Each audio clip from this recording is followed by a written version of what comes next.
Klar könnten wir zeigen, wie lässig wir posen. ეს გერმანული პოლიცია ცეკვავს ახალგაზრდულ რეპზე, ტრიალებს ჰაერში და გარბის მოხუცის დასახმარებლად, რომელსაც მძიმე ჩანთა აქვს ასაწევი. Serving a community საზოგადოების სამსახურში ყოფნა ხალხთან მაკავშირებს. ეს ბრიტანული პოლიცია თუ საჭიროა ოფიციანტია ან თუნდაც პირადი მოძღვარი ემსახურება ხალხს. ესეც პოლიცია ესტონეთში. გულისყურით უსმენს ბავშვს, აპოვნინებს მშობელს, რომელსაც ის ქუჩაში დაეკარგა, თესავს სიგეთეს. ყველა ამ სცენას საკუთარი პოლიციის საიმიჯოდ ევროპული მთავრობები დგამენ და აფინანსებენ.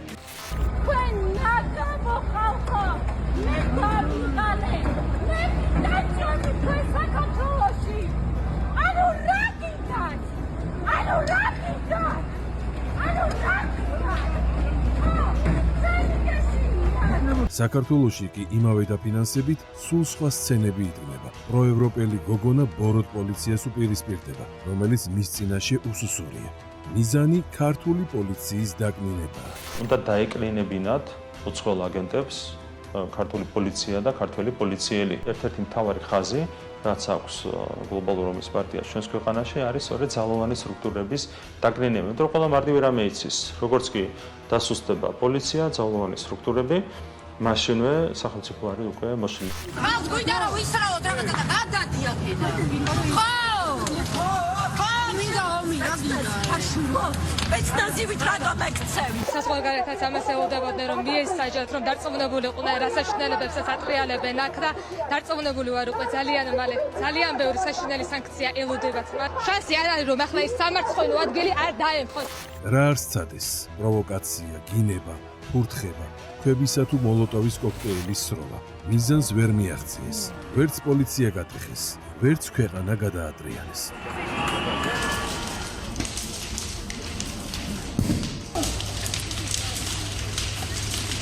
ეს საქართველოს პოლიცია არის ძალიან ძლიერი და რა თქმა უნდა მსგავსი ბულინგით ნამდვილად ვერ შეძლებს ვერავინ პოლიციის ინსტიტუტის და პოლიციელის რაიმე სახის დაჩაგვას. ministros თანამშრომლები არიან მობილიზებული.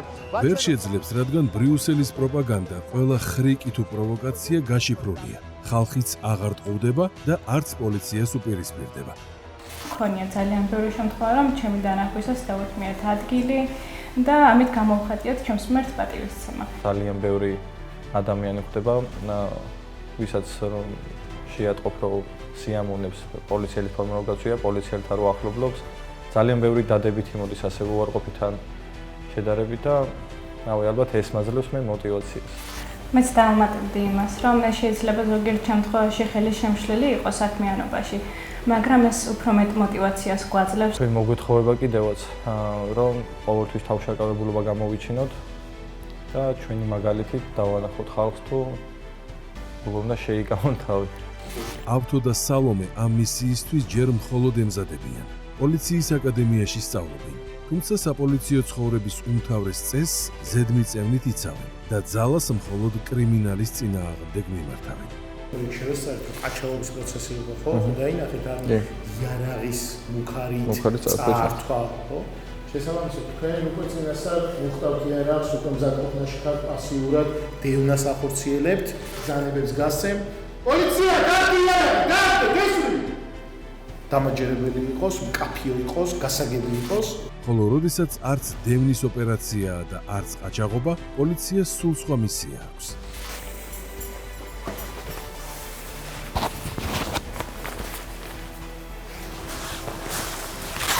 ფორმა ჩემთვის არა მარტო უბრალოდ ფუთუკია მოსაცმელი. ეს არის ძალიან დიდი სიამაყე. ამაყი ადამიანი, ვისაც ფორმა აცვია, ვინც ემსახურება თავის საქართველოს. ფორმა ჩემთვის ნიშნავს, რომ უნდა დაეხმარო სხვა ადამიანს. საპოლიციო ცხოვრებას აქვს თავისი წესები, თავისი კულტურა და თითოეულ შინაგან საქმეთა სამინისტროს თანამშრომელს, თითოეულ პოლიციელს ნამდვილად ეამაყება ამ ცხოვრების წესით ცხოვრება. მინდა რომ სამართლიანობისთვის მემსახურა არ მომწონს, როდესაც რაიმე უსამართლობას ვაწყდები საზოგადოებაში. ჩემთვის ყველაზე ისეთი ამაღელვებები შეიძლება იყოს, როდესაც გამოგიძახებენ მაგალითად დაშავებული არის და პირველადი დახმარება მაგალითად როგორ უნდა მიხვიდე. თუმცა ათასობით პოლიციელს სულ სხვა რეალობაში უწევს ცხოვრება, სადაც მასზე ძალადობენ, ცილს წამებენ და ბრიუსელში დამუშავებული ფსიქოლოგიური ტერორის ტაქტიკით პროვოკაციას უწყობენ.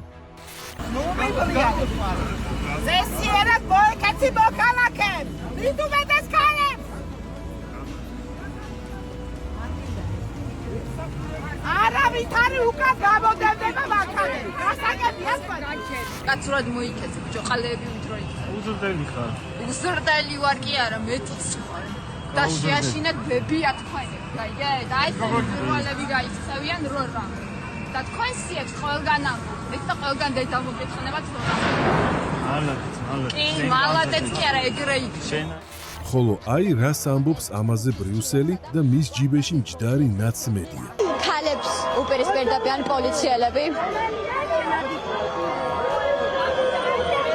და ეს არ არის პირველი მსგავსი დაპირისპირება. ძნელია იდგე წარფშეოხრელად, როდესაც გამცირებენ, ფსიქოლოგიურად ძალადობენ. თუმცა სულ უფრო მეტი პოლიციელი ამასაც სულ უფრო უკეთ ახერხებს და ეს შეუმჩნეველი არავის რჩება. პოლიციის ტრანსფორმაცია, რომელიც ჩვენი ხელისუფლების პირობებში განხორციელდა, ერთ-ერთ ყველაზე წარმატებულ რეფორმად იქცა. მან პოლიციელს საზოგადოებრივი აღიარება, დობა და პატივისცემა მოუტანა. 2012 წლამდე ეს იყო პოლიტიზებული დაჯგუფება, რომელსაც იყენებდა ნაციონალურ მოძრაობას საკუთარი დანაშაულების აღსრულებისთვის, დევნისთვის, ძალადობისთვის, ადამიანთა ჩაგვრისთვის და უნდა ითქვას, რომ ჩვენ მოვახერხეთ, საბედნიეროდ მოვახერხეთ და ეს მიდგომა დავტოვეთ წარსულში. ყველას კარგად გვახსოვს ახდებოდა ქუჩებში აღარაფერს საუბრობ ციხეებზე, სადაც 150-ზე მეტი პატრონი ხდებოდა წამებით, ავადმყოფობით, ახლა ეს დამოკიდებულება შეცვლილია, საზოგადოების სამსახურში დგას ქართული პოლიცია.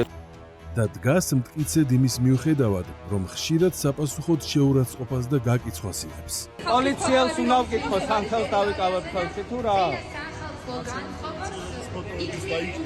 და მე დავიჯერებ თქვენს გულწრფელობას. მე დავიჯერებ თქვენ გულწრფელობას 150 პოლიციელის ფოტოც დაიჭირეთ.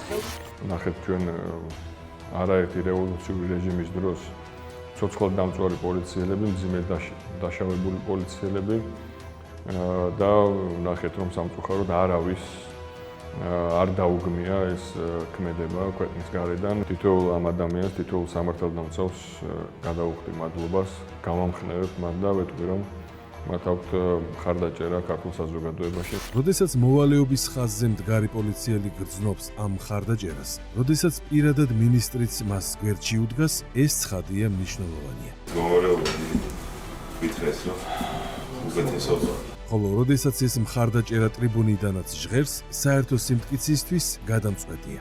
გვირდებით, როგორც შინაგან საქმეთა მინისტრი და როგორც პოლიციელი, ყოველთვის ვიქნები თითოეული პოლიციელის ღირსებისა და პატივის დამცველი.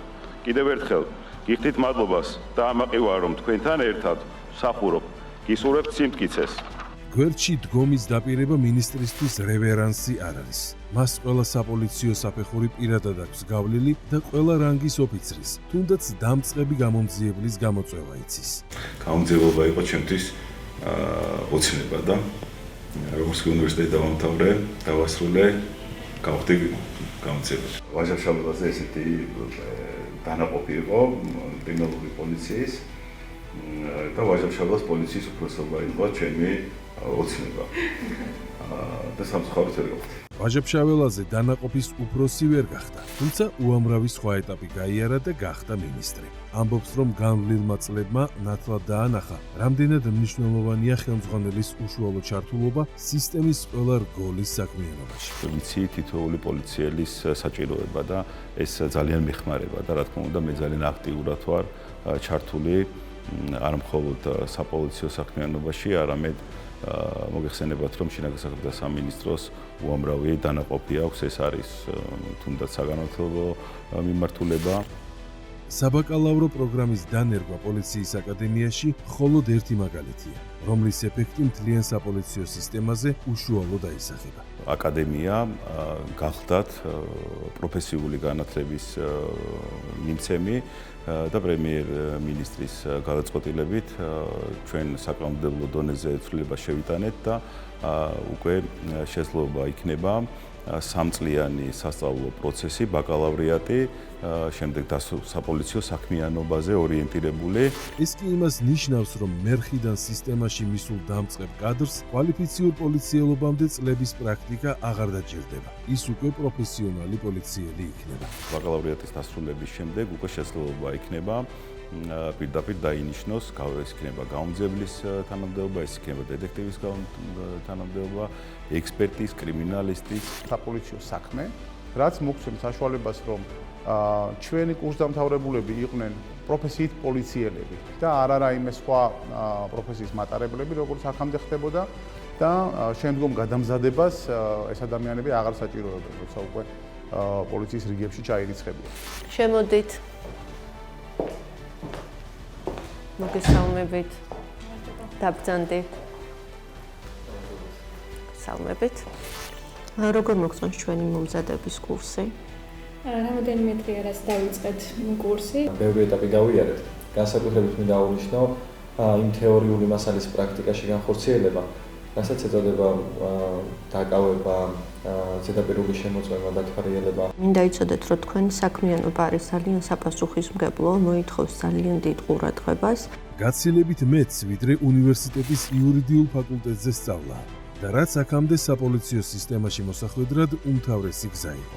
სამართალთან ერთად ამიერიდან პოლიციის აკადემია კურსანტს ყველა სახის საპოლიციო უნარ-ჩვევასაც გადასცემს. მაშინა განსაკუთრებით სამინისტროს აკადემიის კედლებში ვეცნობით ფიზიკურ აქტივობებს და ისეთ პრაქტიკულ სავარჯიშოებს, რომელიც ისწავლება უშუალოდ ამ დაწესებულებაში. მიღებული იქნა გადაწყვეტილება რომ შინაგან საქმეთა სამინისტროს აკადემიას პროფესიულ საგანმანათლებლო მიმართულებასთან ერთად დაემატოს აკადემიური სწავლების მიმართულება. აკადემიური განათლების კომპონენტის არსებობა გულისხმობს ისეთი საბაკალავრო პროგრამის შექმნას, რომლის დამთავრების შემდგომ კურსდამთავრებული იქნებიან პროფესიით პოლიციელი. ეს არის ახალი კოდი ჩვენს საგანმანათლებლო სისტემაში და ეს იქნება საპოლიციო საქმე, საზოგადოებრივ უსაფრთხოებათა საპოლიციო საქმე, რომელიც მოამზადებს უშუალოდ პოლიციას. რაც ყველაზე მეტად გვიყვარს, ეს იარაღებთან შეხება მაინც და საცეცხლე მომზადებაც ძალიან მნიშვნელოვანია ჩემი აზრით პოლიციისთვის. მნიშვნელოვანია და განსაკუთრებულ კონცენტრაციასაც მოითხოვს. საცეცხლე მომზადებას კურსანტები აკადემიის სასროლეთში გადიან, რომელიც რეგიონში ყველაზე დიდი 50 მეტრის სიგრძისაა და ევროპული სტანდარტით არის აღჭურვილი.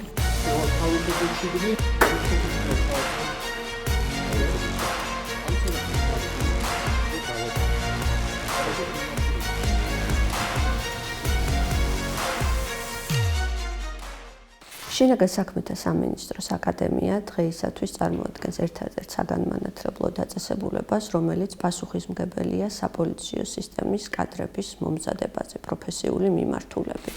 პოლიციაში არ შეიძლება მოხვდნენ, ასე ვთქვათ, შემთხვევითი ადამიანები და ვიცით, რომ წლების განმავლობაში წინა ხელისუფლების პირობებში პოლიციაში მოხვედრა სხვა კრიტერიუმებთან იყო დაკავშირებული, ეს მოითხოვდა პარტიულ ერთგულებას, ეს მოითხოვდა იმ დანაშაულებზე ხელმოწერას და დათანხმებას, რასაც ნაციონალური მოძრაობა ჩადიოდა. თუმცა ერთია კრიტერიუმების შეცვლა, მეორე კი მათი პრაქტიკაში დანერგვა.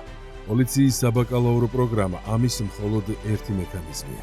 აკადემიას სხვა არაერთი ბერკეტიც აქვს და ინტენსიურად იყენებს. შინაგან საქმეთა სამინისტროს აკადემიაში დანერგილია მოქმედი გამომძიებლებისთვის კვალიფიკაციის ამაღლების სისტემა, რაც გულისხმობს პერიოდულ მოკლეხნიან სწავლებებს და ამ დროს პოლიციელები მიიღებენ გამოცდილებას თუ როგორ უნდა იმოქმედონ, როგორი კომუნიკაციის მეთოდი უნდა ჰქონდეთ მოქალაქეებთან და როგორი სტანდარტები არსებობს თანამედროვე პოლიციისთვის ამ მიმართულებით. ეს მოდელი ზოგადად, სადაც აკადემიურ განათლებასთან ერთად არის სპეციალური პროფესიული განათლებაც, არის აპრობირებული მოდელი ევროკავშირის ქვეყნებში. შესაბამისად, ჩვენც ვიხელმძღვანელეთ საუკეთესო გამოცდილებით და გვექნება ორივე მიმართულება. და ეს ორივე მიმართულება ევროპელ კოლეგებთან მჭიდრო თანამშრომლობით ვითარდება, რასაც ყოველდღიური ხასიათი აქვს. შინაგან საქმეთა სამინისტროს აკადემია არის ევროპის პოლიციის კოლეჯთა ასოციაციის APC-ის წევრი. APC აერთიანებს 50-ზე მეტ ქვეყანას ევროპის მასშტაბით, სადაც გაწევრიანებულები არიან ევროპის პოლიციის აკადემიები. და ამ პლატფორმების გამოყენება ხორციელდება საუკეთესო გამოცდილების გაზიარებაში და სხვადასხვა პროგრამებში და საერთო აქტივობებში. მათ შორის დაგეგმილი არის როგორც ინსტრუქტორების გაცვლის პროგრამა.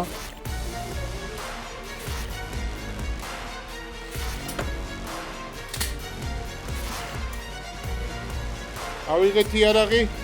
სროლის შედეგები ამჯერად მხოლოდ დამაკმაყოფილებელი გამოდგა. თუმცა მომავალი პოლიციელები ირწმუნებიან, რომ სხვა დროს უკეთ გამოსდით. 10 განსროლიდან 1 წერტილიდან არ გამოსულა, ეგ არის ჩემი ყველაზე კარგი. 1 წერტილი იგულისხმება, სადაც 1 ღვიას გაარტყავ, იქ რო არტყავ დანარჩენ 900-ას. ძალიან შორსაც არ გავდივარ. საკმაოდ კარგად ვისვრი მეც. აკადემია ქართველ პოლიციელთა ახალ პლეადას მისცემს ბიძგს, რომელთა რიგებში ყველა საჭირო უნარისა და ცოდნის მქონე დიპლომირებული ოფიცრები იქნებიან. პოლიციის ყველა განყოფილებაში მათ უკვე ელიან, ხოლო სად დაიწყებენ კარიერას, კურსდამთავრებულთა არჩევანზე იქნება. პრემიერ-მინისტრის გადაწყვეტილებით ჩვენ საკანონმდებლო დონეზე ცვლილება შევიტანეთ და უკვე შესაძლოა იქნება სამწლიანი სასწავლო პროცესი, ბაკალავრიატი, შემდეგ საპოლიციო საქმიანობაზე ორიენტირებული და ბაკალავრიატის დასრულების შემდეგ უკვე შესაძლოა იქნება პირდაპირ დაინიშნოს, ეს იქნება გაუმძებლის თანამდებობა, ეს იქნება დეტექტივის თანამდებობა, ექსპერტის, კრიმინალისტის. რადგან აკადემიაში მიღებული ცოდნის პრაქტიკაში გამოყენების უნარი მათ უკვე ექნებათ. სასწავლებელში ამ მიზნით ყველა ტიპის პოლიგონია მოწყობილი და სათანადო დახჯობილი.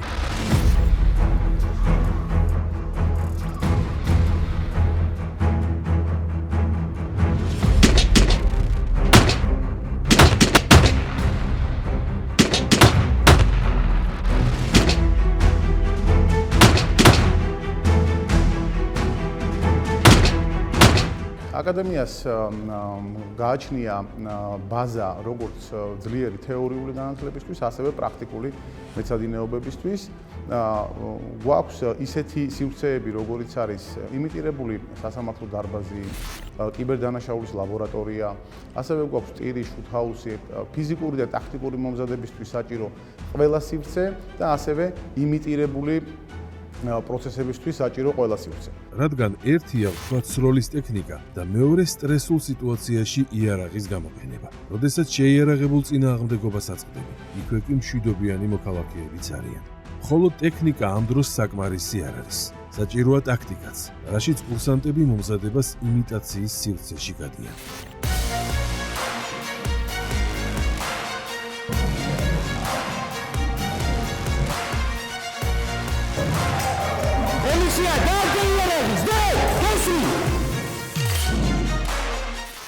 თუმცა აკადემიაში მიიჩნევენ, რომ საველე პრაქტიკას იმიტატორი თუ სხვა ტექნოლოგია სრულად მაინც ვერ ანაცვლებს და პროგრამას ეს კომპონენტიც დაამატეს.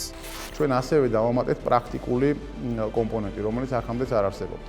სწავლის პერიოდში ეს ითვალისწინებს, რომ კურსანტი უნდა იყოს მივლენილი საპოლიციო დანაყოფში და რეალურ საპოლიციო საქმიანობაში უნდა იყოს ჩართული სწავლის პერიოდის განმავლობაში. თუმცა საპოლიციო სისტემასთან ინტეგრაცია მანამდეც აქტიურად მიმდინარეობს, მათ შორის მინისტრის უშუალო ჩართულობით.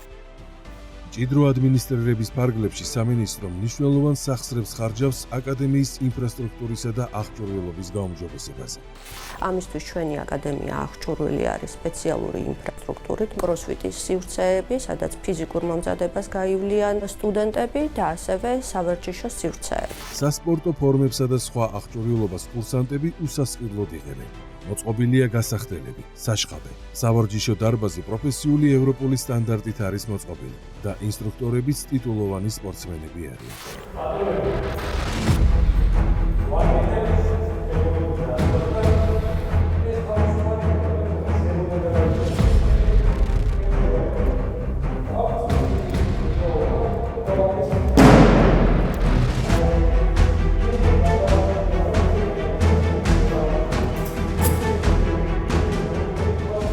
თუმცა ეს ის შემთხვევაა, როდესაც კანონის დამრღვევი არ ემორჩილება პოლიციას და მას იძულების ილეთების გამოყენება უწევს. სხვა შემთხვევაში დაკავება ორივე მხარესთვის გაცილებით მარტივი და ნაკლებ სტრესულია.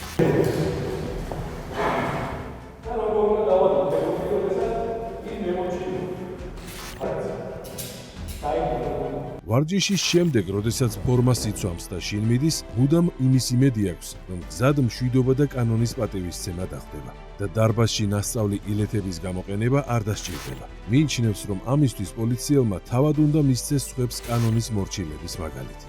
როდესაც ფორმა მაცვია, იგივე ადამიანი ვარ, მაგრამ მაქვს უფრო მეტი პასუხისმგებლობა, რომ დავეხმარო საზოგადოებას და დავეხმარო ქართულ ხალხს. უფრო მეტად უნდა იყო იმაზე მობილიზებული, როდესაც ფორმა გაცვია, რომ დაანახო სხვას, თუ როგორი უნდა იყოს ფორმიანი ადამიანი.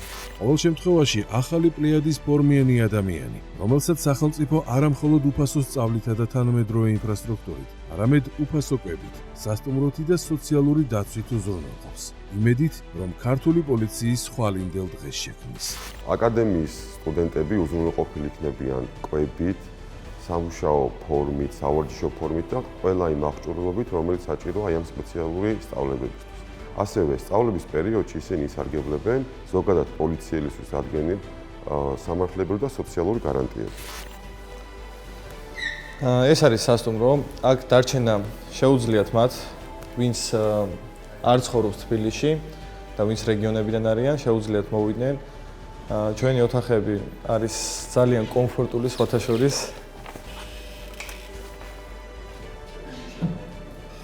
და ეს ძალიან დიდი შეღავათია მათთვის, ვინც არ ცხოვრობს თბილისში, როგორც უკვე აღვნიშნე. აკადემიის სასტუმროში 200-მდე ადგილი.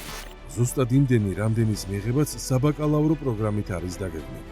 ორადგილიანი ნომრები სასტუმრო სტანდარტისაა და სამუშაო სივრცეს, ასევე სააბაზანოს მოიცავს. ფანჯრები საწვრთნელ პლაცს გადაჰყურებს, რათა კურსანტები სხვების ვარჯიშსაც დააკვირდნენ.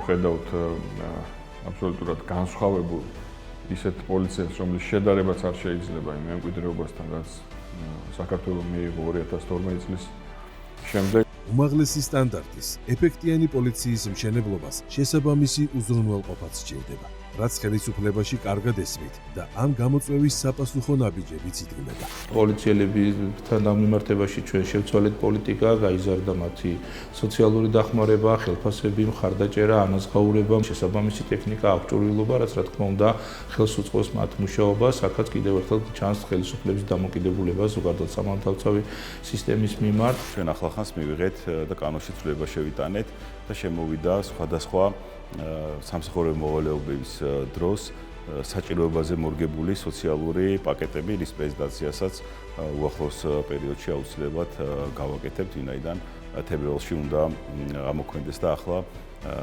მუშაობის პროცესში ვართ.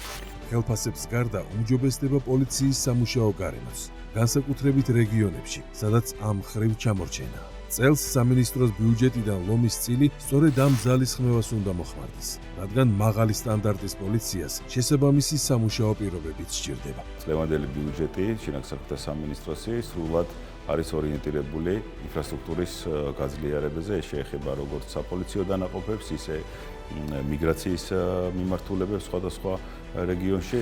ამ ფონზე ბუნებრივია იზრდება მოთხოვნები პოლიციის მიმართაც.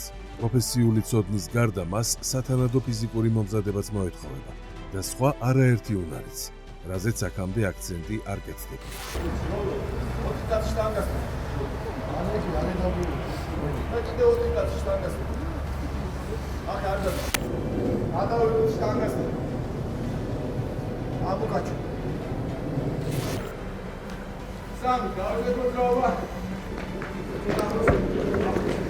სასწავლო კურსის მიმდინარეობისას შეფასდება პოლიციელთა ეთიკური სტანდარტები, მათი კომუნიკაციის და უნარები და ასევე პროფესიული უნარჩვევი. რომლის მიზანი არის საბოლოო ჯამში საზოგადოებაზე ორიენტირებული მაღალი კვალიფიკაციის მქონე საპოლიციო კადრების მომზადება. მეორე საკითხია, რომ მაღალი სტანდარტის საწვრთნელ პროგრამას სათანადოდ მომზადებული აბიტურიენტიც სჭირდება, რომელიც გამოწვევებს გაუმკლავდება. ასეთების მოსაზიდად კი პოლიციელის პროფესიისადმი უფრო მაღალი დაინტერესებაა საჭირო და სამინისტრო ამაზეც ზრუნავს. პროფესია პოლიციელი შინაგან საქმეთა სამინისტრო საჯარო სკოლებში ახალ პროექტს იწყებს. მიზანია ახალგაზრდებისთვის საპოლიციო საქმიანობის გაცნობა და მოზარდებში ამ პროფესიის პოპულარიზაცია. დაიწყო ძალიან მნიშვნელოვანი პროექტი პროფესია პოლიციელი, რომელიც ემსახურება მთავარ მიზანს ახალგაზრდებმა გაიგონ მეტი შინაგან საქმეთა სამინისტროს საქმიანობის შესახებ. განათლების მეცნიერებისა და ახალგაზრდობის სამინისტროსთან ერთად შინაგან საქმეთა სამინისტროს მიერ განხორციელდება და დაიწყება ემსახურება სხვადასხვა ზოგადსაგანმანათლებლო სკოლის მოსწავლეების ვიზიტების ორგანიზება საპოლიციო დანაყოფებში. აქ გვაქვს იმიტირებული შემთხვევის ადგილი მოწყობილი. ეს კი არის ჩვენი აღჭურვილობა, რასაც ექსპერტ კრიმინალისტები ვიყენებთ შემთხვევის ადგილის დათვალიერებისას. პროგრამის ფარგლებში ასობით სკოლის მოსწავლეებს მიეცათ ყველაზე მიმზიდველ საპოლიციო ტექნიკასთან გაცნობისა და მორგების საშუალება. მათ შორის პოლიციის ვერტმფრენში ჩასხდომის და პილოტის სავარძლის დაკავებაც კი. ასევე საპოლიციო მანქანისა თუ მოტოციკლის შესაძლებლობებთან გაცნობა. მიზანში სროლა თუ მეხანძრის აღჭურვილობის მოსინჯვა. შეხვედრა მინისტრთან, რომელიც მათ ყველა კითხვას პასუხობს. ძალიან საინტერესო პროექტი წამოვიწყეთ განათლების მეცნიერების და ახალგაზრდობის სამინისტროსთან ერთად პროფესია პოლიციელი და კამპანიის ფარგლებში ასეულობით ახალგაზრდა მოსწავლე მე-11-მე-12 კლასელებმა მიიღეს მონაწილეობა. ბრიუსელიდან მართულ ნაცმედიას ეს ძალისხმევა ცხადია არ გამორჩენია და გულზეც მოხდა, თუმცა ლანძღვრის გარდა ვერაფერი დაუპირისპირა. რისთვის დასჭირდა ოცნებას ახლა შინაგან საქმეთა სამინისტროს პოპულარიზაცია და გრძელვადიანი კამპანიის დაწყება განათლების ექსპერტებისთვის მარტივი გამოსაცნობია. ოლიგარქის გუნდის სკოლის მოსწავლეებისთვის იმ პოლიციელების რეპუტაციის აღდგენას ცდილობს, რომელიც უკვე თავადვე გაანადგურა. ანუ სააკაშვილის პოლიცია, რომელიც ბავშვებს ქუჩაში ხვრებდა, ბიზნესს სატერორებდა და პოლიტიკური ნიშნით ციხეებში ხალხს მასობრივად აწამებდა, ყოფილა პოპულარული, ხოლო დღეს, როდესაც მსგავს არაფერს ჩადის, პოპულარობა დაკარგა. იგივე ნარატივი აქვთ ნაცაქტივისტებსაც. თვითონ ის ფრაზაც პოლიციელი გმირია, სულ მგონია ხოლმე რომ რაღაცა საფლავის ქვაზე წარწერა, იმიტომ რომ ეს პროფესია დაასამარეს. აი თავიდან ბოლომდე ანუ აღარ არსებობს. სინამდვილეში პოლიციელის პროფესია მხოლოდ ახლა იკრებს ინტერესს და პოპულარობას ახალგაზრდებში. ჩემთვის იყოს პოლიციელი ადამიანი ეს ძალიან სასიამოვნო ფაქტია, იქიდან გამომდინარე, რომ ვიცი პოლიციელს როგორი ღირსეული თვისებები გააჩნია. ეს გზა როგორც რთული, ასევე ძალიან საამაყოა და თუ ვინმე ფიქრობს რომ მე მინდა რომ პოლიციელი გავხდე, რა ხელი შემშლელი ფაქტორიც არ უნდა იყოს, ვინც არ უნდა გიდგეს წინ აუცილებლად შენი მიზნების ასრულებისთვის, უნდა იშრუნო მთელი შენი ცხოვრება. ფოტოშორის ძალიან დიდი მოთხოვნა არის მათი მხრიდან, რომ ეს კიდევ გაგრძელდეს და გარდა ამისა, რა თქმა უნდა, ერთ-ერთი მიმართულება იქნება ის, როგორც უკვე ჩვენ დღეს ვისაუბრეთ, აკადემიაში ბაკალავრიატის პროგრამის განხორციელების შესაძლებლობა მიეცა შინაგან საქმეთა სამინისტროს და აქ მიღების სურვილი და შესაძლებლობა ექნება ამ ახალგაზრდებთან. თუმცა ამ სურვილს დაბრკოლებას ბრიუსელის პროპაგანდა უქმნის, რომელიც ნაცპერიოდის რომანტიზებას და დღევანდელი პოლიციის მონსტრად წარმოჩენას ემსახურება. ბავშვებს ამ ორის განსხვავება კი ნაკლებად შეუძლიათ, თუმცა მათ ოჯახებს არა.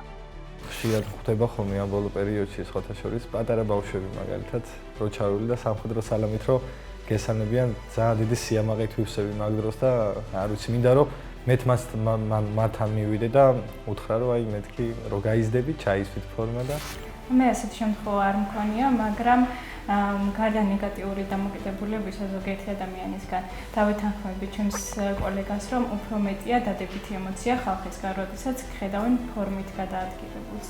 და ეს ჩემთვის ძალიან საამაყოა. განსხვავება სწორედ არის ის, რომ თუ მანამდე პოლიცია ასოცირდებოდა შიშთან და ტერორთან, ახლა პოლიცია ასოცირდება მხარდაჭერასთან. თქვენ იცით, რომ 100,000-ობით ზარი შედის 112-ში მხარდაჭერის დახმარების მოთხოვნით და პოლიცია ყოველთვის ზათარი მხარი დაუჭირო საქართველოს მოქალაქეებს. ჩვენ მივიღეთ სამწუხაროდ ორი უკიდურესობა, როდესაც ნაციონალური მოძრაობის ხელისუფლების დროს პოლიცია ძალადობდა ადამიანებზე და მოქალაქეებზე და ბოლო წლებში პოლიტიკურად ანგაჟირებული ადამიანები ძალადობენ პოლიციაზე. ხშირად პოლიტიკოსებიც, უბრალოდ პოლიტიკოსებად წოდებული ადამიანები, რომლებიც ქვეყნის გარედან იმართებიან. მეხუთე კოლონაც და მათი პატრონებიც ეგზისტენციალურ კრიზისში არიან. ბრიუსელს ნიღაბი ტრამპმა ჩამოგვიჯა. ნაცოპოზიციას კი დაფინანსების მილი გაძვრა და სწრაფად იფუშება. ასე რომ ახალი ქართული პოლიციის შენებასა და ხალხთან ხიდის გადებას ვერც ერთი ვერ შეაფერხებს.